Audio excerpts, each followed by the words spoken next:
السلام علیکم ورحمۃ اللہ وبرکاتہ نحمد و نصلی علی رسول الکریم اما بعد اعوذ باللہ من الشیطان الرجیم وَيَا آدَمُ اسْكُنْ أَنْتَ وَزَوْجُكَ الْجَنَّةَ فَكُلَا مِنْهَا مِنْ حَيْثُ شِئْتُمَا وَلَا تَقْرَبَا هَٰذِهِ الشَّجَرَةَ فَتَكُونَا مِنَ الظَّالِمِينَ رَبِّ اشْرَحْ لِي صَدْرِي وَيَسِّرْ لِي أَمْرِي وَاحْلُلْ عُقْدَةً مِّن لِّسَانِي يَفْقَهُوا قَوْلِي سُبْحَانَكَ لَا عِلْمَ لَنَا إِلَّا مَا عَلَّمْتَنَا إِنَّكَ أَنتَ الْعَلِيمُ الْحَكِيمُ اللهم ارنا الحق حقا وارزقنا اتباعه وارنا الباطل باطلا وارزقنا اجتنابه آمین یا رب العالمین۔ انشاءاللہ آج سے ہر ہفتے کے دن عصر کی نماز کے بعد میری کوشش ہوگی کہ میں آپ کے سامنے حاضر ہوں، اور یہ جو موضوع ہے اندھیروں سے روشنی کا سفر، اور اس کے تحت توبہ اور استغفار کی جو واقعات ہیں جو ہمیں قرآن و حدیث میں ملتے ہیں اور تفاسیر میں ملتے ہیں، وہ میں آپ کے سامنے رکھوں، اور ان سے جو ہمیں فوائد ملتے ہیں ان کو ہم سمجھیں اور اس سے فائدہ اٹھائیں۔ تو سب سے پہلا واقعہ جو میں آپ کے سامنے رکھوں گا وہ ہے آدم علیہ السلام اور شیطان کا واقعہ۔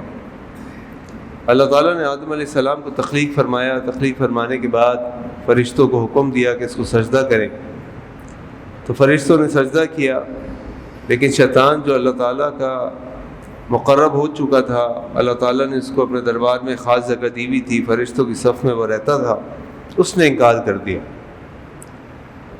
اللہ تعالیٰ نے آدم علیہ السلام کو تخلیق فرمایا اور تخلیق فرمانے کے بعد جنت میں بھیج دیا۔ شیطان نے جب انکار کیا تو اللہ تعالیٰ نے اس کو لعین قرار دیا اور اس کو کہا کہ تم نکل جاؤ یہاں سے، اور اس نے اللہ تعالیٰ سے قیامت تک کے لیے مہلت مانگی اور کہا کہ میں آپ کے جو بھی بندے ہوں گے ان کو میں بہکاؤں گا، گمراہ کروں گا، ان کے آگے سے بھی آؤں گا، پیچھے سے بھی آؤں گا، دائیں سے بھی آؤں گا، بائیں سے بھی آؤں گا۔ بہرحال اللہ تعالیٰ نے آدم علیہ السلام کو جنت میں بھیج دیا۔ آدم علیہ السلام سے کہا، سورۃ الاعراف کی آیات میں آپ کے سامنے پڑھ رہا ہوں، وَيَا آدَمُ اسْكُنْ أَنْتَ وَزَوْجُكَ الْجَنَّةَ، تو آدم اور تمہاری بیوی جنت میں رہائش اختیار کریں، فَكُلَا مِنْ حَيْثُ شِئْتُمَا، اور جو چاہے جنت میں سے کھائیں، تم پہ کوئی پابندی نہیں ہے، وَلَا تَقْرَبَا هَٰذِهِ الشَّجَرَةَ فَتَكُونَ مِنَ الظَّالِمِينَ، لیکن دیکھو یہ جو ایک درخت ہے، اس درخت کے پاس تم نے نہیں جانا، اس درخت کا پھل تم نے نہیں کھانا، اگر تم نے ایسا کیا تو تم ظالموں میں سے ہو جاؤ گے۔ اللہ تعالیٰ نے تو منع کیا تھا کہ دیکھو تم نے اس درخت کا پھل نہیں کھانا، اور شیطان آدم علیہ السلام اور حوا ہماری والدہ کے پاس آیا اور آ کے ورغلانے لگا کہ دیکھو اس کا تم پھل کھا لو، تمہیں کچھ بھی نہیں ہوگا، تمہاری شرمگاہ بھی ظاہر نہیں ہوگی، بلکہ اللہ تعالیٰ نے تمہیں صرف اس لیے منع کیا کہ کہیں تم فرشتوں میں سے نہ ہو جاؤ یا تم ہمیشہ زندہ رہنے والوں میں سے نہ ہو جاؤ۔ وقاسمہما، اور اس نے ان دونوں سے قسمیں کھائیں، انی لکما لمن الناصحین، میں تو تم دونوں کا بڑا ہی خیر خواہ ہوں، میری بات مان لو، میں تمہارا بڑا خیر خواہ ہوں۔ فدلاہما بغرور، اور اس دونوں کو شیطان نے دھوکے میں ڈال دیا۔ فلما ذاقا الشجرۃ بدت لہما سوآتہما، اور پھر ان دونوں نے جب اس درخت کا پھل کھا لیا تو ان کی جو شرمگاہیں تھیں وہ ظاہر ہو گئیں۔ وطفقا یخصفان علیہما من ورق الجنہ، اور وہ دونوں پھر اپنی شرمگاہ کو پتوں سے چھپانے لگے۔ وناداہما ربہما، اور پھر ان کے رب نے ان کو آواز دی، الم انہکما عن تلکما الشجرۃ، کیا میں نے تم دونوں کو منع نہیں کیا تھا کہ تم دونوں اس درخت کا پھل مت کھانا؟ واقل لکما، اور تم کو بتایا نہیں تھا، ان الشیطان لکم عدو مبین، کہ شیطان تم دونوں کا بڑا ہی کھلا دشمن ہے۔ اس واقعے سے ہمیں جو ایک بات پتہ چلتی ہے وہ یہ، جو بڑی اہم بات ہے، وہ یہ ہے کہ شیطان انسان کو وسوسے ڈال کر اپنے راستے پر لے کر آتا ہے، اور وسوسے وہ ایسے ڈالتا ہے کہ دیکھو اگر تم یہ کر لو گے تو کچھ نہیں ہوگا، یہ کر لو گے تو کچھ نہیں ہوگا، ایک دن تم نے فجر کی نماز چھوڑ دی، نیند پوری کر لو، تمہارا امتحان ہے، صبح تمہیں سفر پہ جانا ہے، کر لو کچھ بھی نہیں ہوگا، اچھا چلو یہ کام کر لو، کوئی تمہیں کون دیکھ رہا ہے، تم اکیلے تو ہو گھر میں، کر لو۔ اور مفسرین نے ایک واقعہ لکھا ہے، تفسیر قرطبی میں ہے اور کتابوں میں بھی ہے، کہ پچھلے زمانے میں ایک شخص تھا برسیسا نام کا، اپنے علاقے کا بڑا ہی نیک آدمی تھا، عابد آدمی تھا، متقی تھا۔ اسی علاقے کے اندر 3 بھائی بھی رہتے تھے۔ ان تینوں بھائیوں نے ایک دفعہ جہاد میں جانے کا فیصلہ کیا کہ کہیں جہاد ہو رہا ہے، کہیں جنگ ہو رہی ہے، ہمیں اس میں جانا ہے۔ لیکن وہ تینوں رک گئے کہ بھئی ہماری تو ایک نوجوان بہن ہے، ہم اس کو کس کے پاس چھوڑ کے جائیں گے، کوئی بھی ہمارے پاس نہیں ہے۔ تو پھر ان تینوں کو خیال آیا کہ ہمارے محلے میں ایک شخص ہے برسیسا، جو بڑا ہی نیک آدمی ہے، ہم اس سے بات کرتے ہیں۔ یہ تینوں بھائی برسیسا کے پاس گئے اور برسیسا سے کہا کہ برسیسا، اس طرح ہم جہاد پہ جانا چاہتے ہیں، ہماری ایک نوجوان بہن ہے، ہمارے پاس کوئی ایسا نہیں ہے کہ ہم اس کو چھوڑ کے جائیں، تو تم ہمارے اوپر مہربانی کرو اور تم ہماری بہن کا خیال رکھ لو ہمارے پیچھے۔ برسیسا نے کہا اعوذ باللہ، اعوذ باللہ، میں کیسے کام کر سکتا ہوں؟ تمہاری بہن میرے لیے نامحرم ہے، میں تمہاری بہن کا خیال کیسے کر سکتا ہوں؟ میں نہیں کر سکتا۔ بہرحال وہ بھائی واپس چلے گئے۔ برسیسا کے پاس اس خواب میں شیطان آیا اور شیطان نے آ کر اس سے کہا کہ دیکھو برسیسا، یہ تینوں بھائی ایک بڑے اچھے کام میں جانا چاہتے ہیں، تم نے کچھ بھی نہیں کرنا، تم نے صرف اتنا کرنا ہے کہ تم نے اپنی اس کی بہن کی دیکھ بھال کرنی ہے۔ وہ اس کی دیکھ بھال بھی کیا کرنی ہے کہ وہ اپنے گھر کے پاس کہیں یہیں قریب میں رہتی ہے، تم اپنے گھر کے پاس باہر کھانا رکھ دیا کرو، وہ آئے گی، اپنا کھانا اٹھائے گی اور چلی جائے گی، تم نے کیا کرنا۔ لیکن ان تینوں بھائیوں کو ایک کام کرنے کا موقع مل جائے گا۔ وہ تینوں بھائی دوبارہ برسیسا کے پاس آئے اور برسیسا سے کہا کہ اس طرح تم یہ کر لو، کیونکہ شیطان ان کے خواب میں بھی گیا اور ان کو بھی کہا کہ تم ایسا کر لو، ان کو بھی وسوسے کیے، سرگوشیاں کی۔ یہ برسیسا کے پاس آئے اور برسیسا مان گیا۔ اس کے بعد وہ تینوں بھائی چلے گئے۔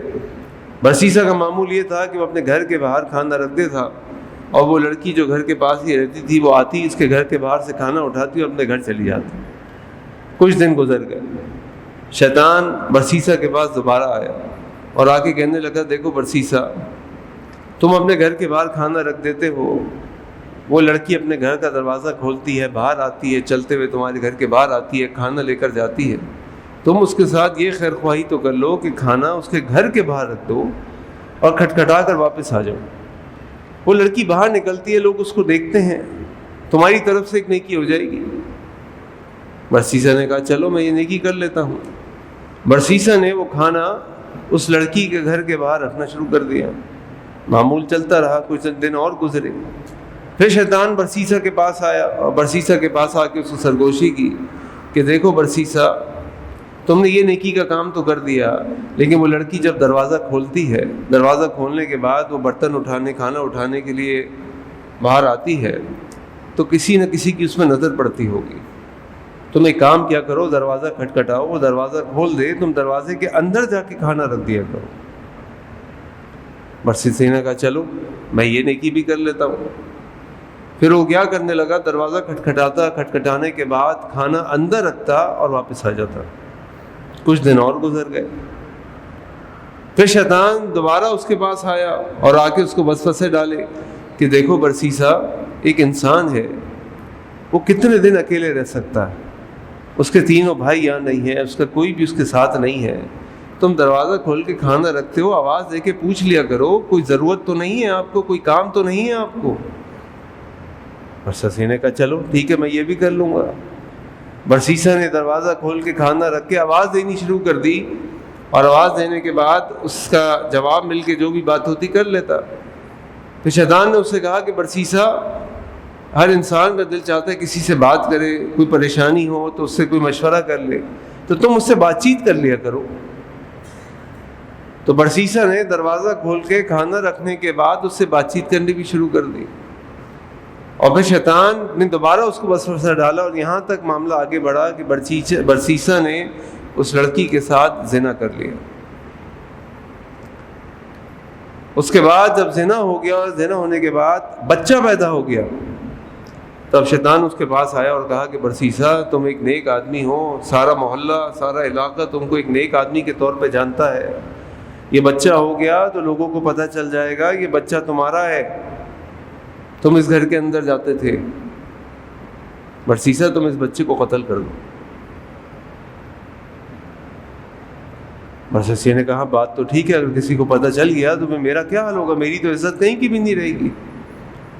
برسیسہ نے کہا ٹھیک ہے میں اس بچے کو قتل کر دیتا ہوں. پھر شیطان نے اسے کہا وسوسہ ڈالا کہ اگر تم نے اس بچے کو قتل کیا تو یہ عورت بول پڑے گی تو اس کا بچہ ہے, تم یوں کرو کہ تم دونوں کو قتل کر دو تاکہ یہ معاملہ ہی صاف ہو جائے, جب اس کے بھائی آئیں گے تو بتا دینا تمہاری بہن بیمار ہو کے مر گئی. برسیسہ نے کہا بات تو بالکل ٹھیک ہے. برسیسہ نے اس لڑکی کو اس بچے کو بھی قتل کر دیا, اور قتل کرنے کے بعد اس کے گھر کے پیچھے اس کو دفن کر دیا. کچھ عرصے کے بعد جب اس کے بھائی واپس آئے اور آ کے اپنی بہن کے بارے میں معلوم کیا تو برسیسہ نے کہا تمہاری بہن تو بڑی اچھی عورت تھی لیکن بیمار ہو گئی اور مر گئی. وہ بیچارے پریشان ہوئے, روئے. اس کے بعد واپس اپنے اپنے گھروں کو چلے گئے. جب رات کو سوئے تو شیطان ایک بھائی کے پاس آیا اور اس سے کہا کہ دیکھو تمہاری بہن کو برسیسہ نے مارا ہے اور یہ اس کے ساتھ ہوا ہے. اس کو خواب دکھایا اور تمہاری جو بہن ہے اس کی لاش اس گھر میں جہاں وہ رہتی تھی اس کے پیچھے دفن ہے. پھر شیطان اس سے دوسرے بھائی کے پاس گیا اور اس کے دوسرے بھائی کو بھی خواب میں یہ ساری بات بتائی, اور ساری بات بتانے کے بعد یہ بتایا کہ تمہاری بہن کی لاش اس گھر کے پیچھے. جب وہ دونوں بھائی اٹھے دونوں نے ایک دوسرے کو بتایا کہ ہمیں تو خواب میں ایسی بات آئی. تو ایک بھائی نے کہا کہ نہیں چھوڑو, تو خواب ہے, خواب تو ایسے ہی ہوتے ہیں. اور دوسرے کا نہیں میں ایسے نہیں چھوڑوں گا, میں جاؤں گا ادھر اور میں جا کے کھدائی کروں گا اور میں دیکھوں گا کہ ہماری بہن وہاں پر ہے کہ نہیں. بہرحال یہ سب وہاں گئے, جا کے کھدائی کی, کھدائی کرنے کے بعد دیکھا تو وہاں پہ اس کی بہن کی لاش اور ایک بچے کی لاش. انہوں نے جا کے برسیسہ کو پکڑ لیا اور برسیسہ نے اپنے جرم کا اعتراف کر لیا. جب برسیسہ کو اس کے جرم کے اوپر پھانسی کی سزا ہونے والی تھی, سزا ہوئی, پھانسی کا وقت آیا, تو شیطان برسیسہ کے پاس دوبارہ آیا اور کہا کہ دیکھو برسیسہ, میں نے تمہیں اس سارے گناہ کی طرف ڈالا, تم نے میری بات مانی, اب تم جا رہے ہو پھانسی کی طرف اور تم مر جاؤ. میں تمہیں ایک مشورہ دیتا ہوں, تم میری بات مان لو, میں تمہیں بچا لوں گا. اور وہ بات یہ ہے کہ تم اللہ تعالیٰ کے ساتھ شرک کر لو. اور برسیسہ نے اور شیطان کی بات پہ آ کے اللہ کے ساتھ شرک کر لیا. یہ پورا واقعہ مفسرین نے جس آیت کے ذیل میں لکھا ہے وہ سورۃ الحشر کی آیت نمبر 6 ہے. اور اللہ تعالیٰ فرماتے قرآن کریم کے اندر کمثل الشیطان اذ قال للانسان اکفر, اور شیطان کی مثال کہ جب اس نے کہا انسان سے کفر کرو, فلما کفر, اور جب انسان نے کفر کیا, قال انی بریء منک انی اخاف اللہ رب العالمین, کہ میں تم سے بری ہوں, میں تم سے بیزار ہوں, میرا کوئی تمہارے ساتھ معاملہ نہیں ہے, میں تو اللہ کا خوف رکھنے والا ہوں جو رب العالمین. یعنی شیطان ہم سب سے گناہ کراتا ہے, وسوسے ڈالتا ہے, لیکن یہ ہم سب اس بات کے گواہ ہیں کہ کبھی شیطان نے آ کے ہمارا ہاتھ نہیں پکڑا اور ہاتھ پکڑ کے ہمیں گناہ کی طرف لے کر نہیں گئے, بلکہ شیطان نے سرگوشیاں کی, شیطان نے وسوسے ڈالے, شیطان نے ورغلایا. اور اللہ کے نبی صلی اللہ علیہ وسلم کی حدیث آپ نے ایک موقع پہ فرمایا ان الشیطان کمثل الدم, شیطان کا مثال تمہارے لیے خون کی طرح ہے جو تمہارے جسم کے اندر خون کی طرح دوڑتا ہے, تمہارے جسم کے اندر خون کی طرح دوڑتا ہے. اتنا شیطان ہمارے قریب ہے. تو اس واقعے سے ہمیں پتہ چلتا ہے کہ شیطان کے پاس ہر کسی لیے, ابن الجوزی نے اس واقعے کو تلبیس ابلیس میں لکھا ہے, اور تلبیس ابلیس کا معنی یہ ہے کہ شیطان کے پاس ہر شخص کے لیے, چاہے وہ ایک عام مسلمان ہو, چاہے وہ ایک بہت اچھا مسلمان ہو, چاہے وہ کوئی عالم ہو, چاہے وہ کوئی علامہ ہو, شیطان کے پاس سب کے لیے ہتھیار ہے, کوئی شیطان سے پاک نہیں ہے. اور یہ شیطان ہمارا ابدی دشمن ہے, اس کا کام ہی یہی ہے, جیسے اللہ تعالیٰ نے سورہ فاتر میں فرمایا, اور آگے بھی اللہ تعالیٰ ان سے یہی کہہ رہے ہیں وَأَقُلْ لَكُمَا إِنَّ الشَّيْطَانَ لَكُمْ عَدُوٌّ مُبِينٌ, کیا میں نے تم کو بتایا نہیں تھا کہ شیطان تمہارا کھلا دشمن ہے. اللہ تعالیٰ سورہ فاتر میں فرماتے إِنَّ الشَّيْطَانَ عَدُوٌّ فَاتَّخِذْهُ عَدُوًّا, شیطان تمہارا دشمن ہے تو تم بھی اس کو دشمن پکڑو. اور اس کی زندگی کا مشن تو یہ ہے کہ وہ تم کو جہنم میں لے جائے, جہنم میں داخل کر دے. جب آدم علیہ السلام کے ساتھ یہ سارا واقعہ ہو گیا تو آدم علیہ السلام کو شرمندگی ہوئی, آدم علیہ السلام نے اللہ تعالیٰ سے دعا کی، قال ربنا ظلمنا انفسنا وان لم تغفر لنا وترحمنا لنکونن من الخاسرین، اے اللہ ہم نے اپنی جانوں پر بہت ظلم کیا، بہت ظلم کیا۔ اور یہ بھی میں آپ کو بتاؤں، یہ بھی اللہ تعالیٰ کی بڑی رحمت اور بڑی نعمت ہے کسی انسان کے اوپر، کہ اس کو احساس ہو جائے کہ وہ گناہ کے اندر ہے۔ ورنہ آج اللہ تعالیٰ رحم فرمائے، کتنے گناہ ایسے ہیں، کتنے گناہ ایسے ہیں جو ہماری زندگی کا معمول بن گئے ہیں، جن کو ہم گناہ نہیں سمجھتے، جن کو ہم عام بات سمجھتے ہیں، جو ابھی ہمارا تصور ہی ختم ہو گیا۔ جیسے میں مثال دیتا ہوں آپ کو، اللہ تعالیٰ رحم فرمائے، ابھی پچھلے جمعے میں نے مثال دی تھی آپ کو وعدہ خلافی کی۔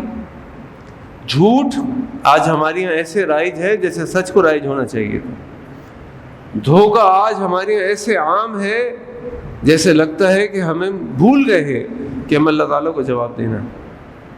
غیبتیں، تہمتیں، چغلیاں، الزامات لگانا، بدگمانی کرنا، یہ سب عام ہے، یہ سب عام ہوتا جائے۔ بد نظری کرنا، گالم گلوچ کرنا، یہ تو ہمارا امتیاز ہے، جو جتنی موٹی گالی دے سکتا ہے وہ اتنا بڑا مرد ہے، اللہ رحم فرمائے۔ اور یہ کبیرہ کبیرہ گناہ ہے، کبیرہ گناہ ہے۔ شیطان کیا چاہتا ہے؟ شیطان چاہتا ہے کہ ہم یہ سارے کام کرتے رہیں۔ آدم علیہ السلام نے کیا کیا؟ ربنا ظلمنا انفسنا، اللہ ہم نے اپنی جانوں پر ظلم کیا، وَإِن لَّمْ تَغْفِرْ لَنَا، اور اللہ اگر آپ نے ہمیں معاف نہیں کیا، وَتَرْحَمْنَا، اور ہم پر رحم نہیں کیا، لَنَكُونَنَّ مِنَ الْخَاسِرِينَ، تو ہم یقیناً خسارہ پانے والوں میں سے ہو جائیں گے۔ اب یہ بتائیے کہ شیطان اور آدم میں کیا فرق ہے؟ جب اللہ تعالیٰ نے شیطان کو کسی کام کا حکم دیا، اس نے انکار کر دیا، اور جب اللہ تعالیٰ نے اس کو سزا سنائی، ناراضگی کا اظہار کیا، تو اس نے یہ نہیں کہا اللہ مجھے معاف کر دے، اس نے کہا قال بما اغویتنی، اللہ آپ کی وجہ سے میں گمراہ ہوا، معاذ اللہ، آپ کی وجہ سے۔ بلیم گیم سٹارٹ کر دیا اس نے، دوسروں کو تمہاری وجہ سے ہوا، تمہاری وجہ سے ہوا، تمہاری وجہ سے۔ ارے بھائی آپ کی وجہ سے بھی کچھ ہوا کہ نہیں ہوا؟ جب یہ احساس ہی ختم ہو جائے گا کہ یہ ایک انگلی جب دوسرے کی طرف اٹھاتے ہیں تو 3 انگلیاں میری طرف بھی اٹھتی ہیں، جب یہ احساس ہوگا نا تو پھر ڈر یہ ہوگا کہ پتہ نہیں اس نے کیا گناہ کیے نہ کیے ہوں، میں نے بہت گناہ کیے، میں نے بہت گناہ کیے۔ شیطان نے اکڑ دکھائی، تکبر کیا، آدم علیہ السلام نے عاجزی دکھائی، اللہ تعالیٰ نے معاف کر دیا۔ قال ربنا ظلمنا انفسنا، اللہ میں نے ظلم کیا، اللہ مجھ سے غلطی ہو گئی، اللہ آپ ہمیں معاف کر دیجیے، معاف نہیں کیا اللہ تباہ برباد ہو جائیں گے، خسارے میں چلے جائیں گے۔ انسان کو زیب دیتی ہے اللہ کے بندے کو عاجزی، اور شیطان کے بندے کو زیب دیتی ہے تکبر اور ضد۔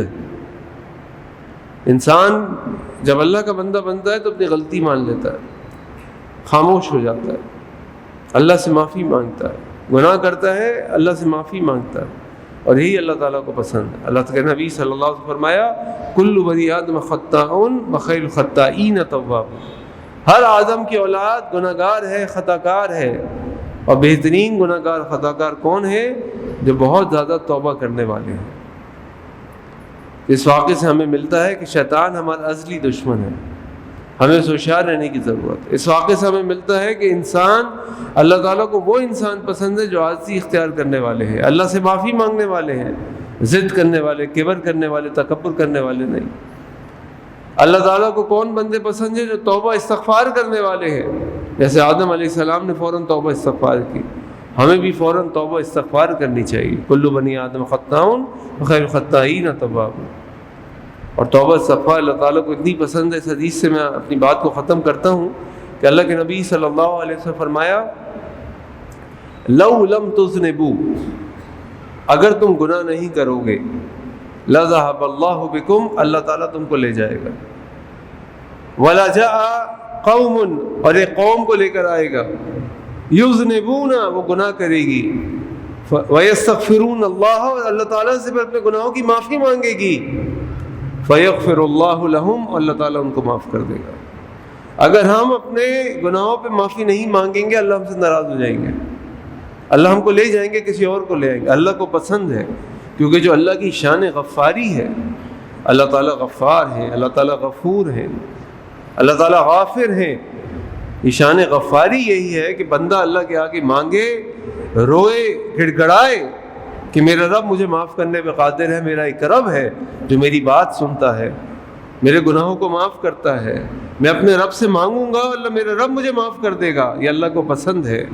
جب انسان اللہ تعالیٰ کی شان غفاری کو آواز دیتا ہے تو اللہ تعالیٰ اپنے بندوں کو معاف کر دیتے ہیں۔